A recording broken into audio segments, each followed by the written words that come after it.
Françaisdanslemonde.fr présente le dossier spécial « Les seniors et l'expatriation », parrainé par Malakoff Humanis.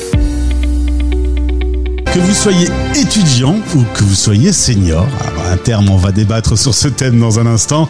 Nous allons vous parler d'une idée assez incroyable, mélanger les deux dans une même maison pour vivre ensemble. C'est une belle idée qui a mené Claire, notre invitée, à gagner le trophée des Français de l'étranger organisé par Le Petit Journal. Elle est lauréate Impact Social grâce à Un Toit, Deux Âges. Bonjour Claire.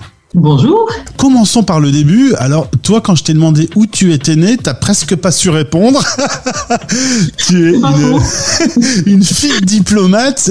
En fait, t'as fait plein de pays. Ça a bougé tout le temps quand t'étais petite.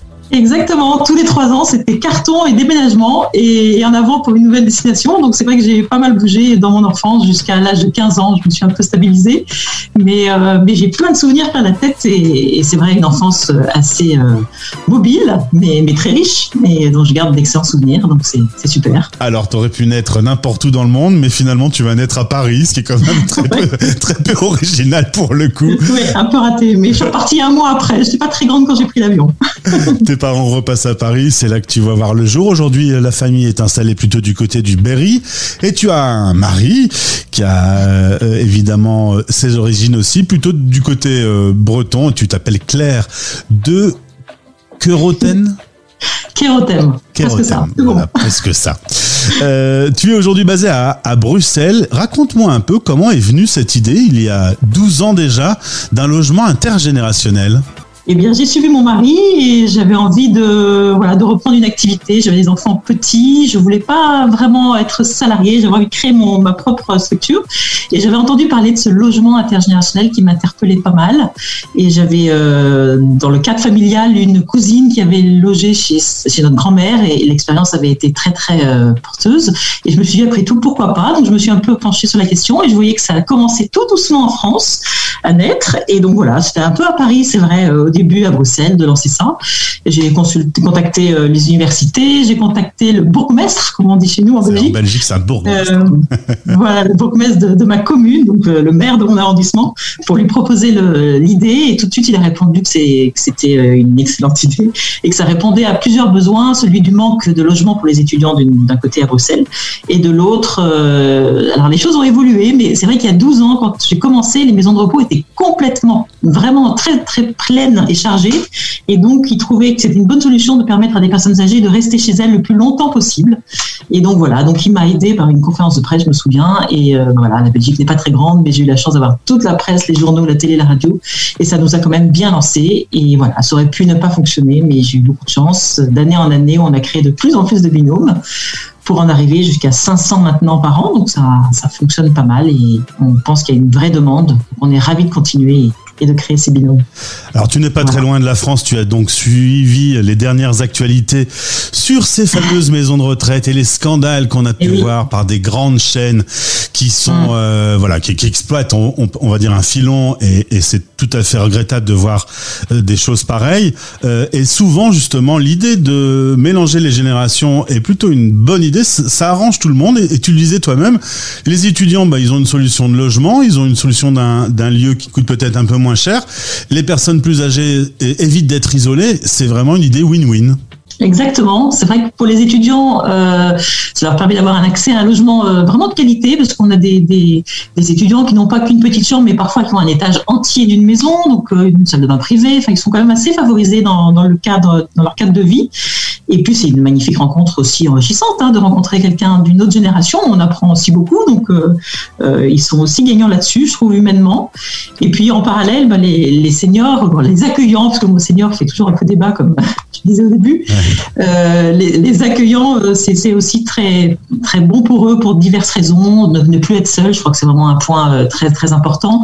D'avoir quelqu'un qui rentre le soir, c'est la vie qui rentre. J'ai vraiment une de mes seniors qui me disait maintenant j'attends quelqu'un, et ça lui change vraiment son ordinaire.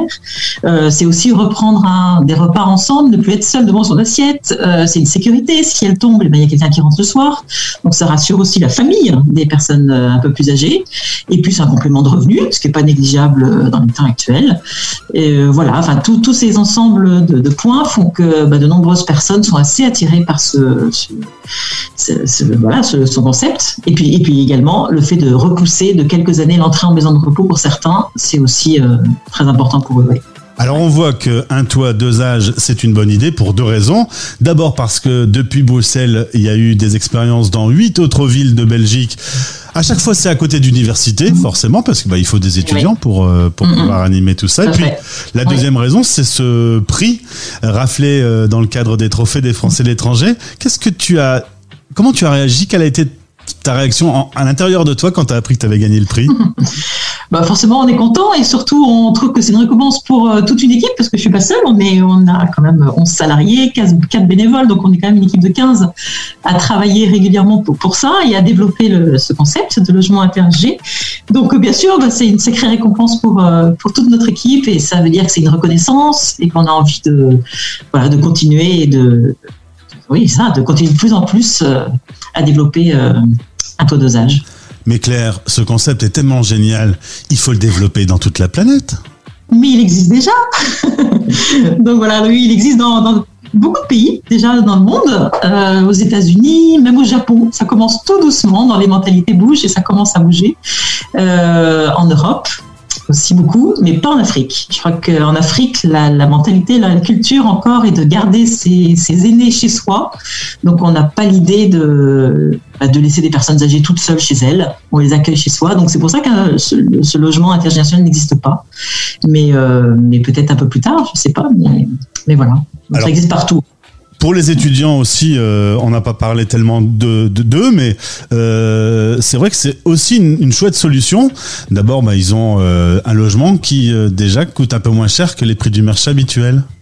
Voilà, ça c'est vraiment le concept d'un taux dosage, c'est vraiment ça, c'est d'aider les étudiants d'un côté en donnant accès à des logements vraiment moins chers. Notre but c'est d'être en dessous du prix du marché, ça c'est certain, et que ce soit pas, que les personnes n'accueillent pas que pour l'argent, mais vraiment pour un échange aussi avec le jeune qui l'accueille. Donc pour les étudiants, oui, c'est très intéressant et c'est vrai qu'on voit beaucoup d'étudiants qui nous remercient chaleureusement parce que grâce à ça, ils peuvent faire des études parce que tout le monde n'a pas les moyens de se payer un cote, comme on dit en Belgique, un logement étudiant. Et donc voilà, ça plus l'université, plus la nourriture, ça coûte cher de faire des études.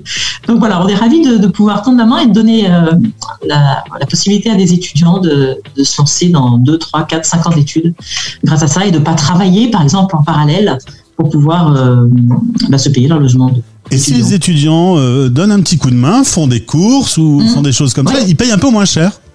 Exactement, parce que vraiment, pour donner une idée, c'est le loyer de 180 € par mois, ce qui est vraiment rien, surtout à Bruxelles, on est quand même capitale de l'Europe, voilà, c'est quand même une grande ville, donc 180 € par mois, c'est vraiment abattable.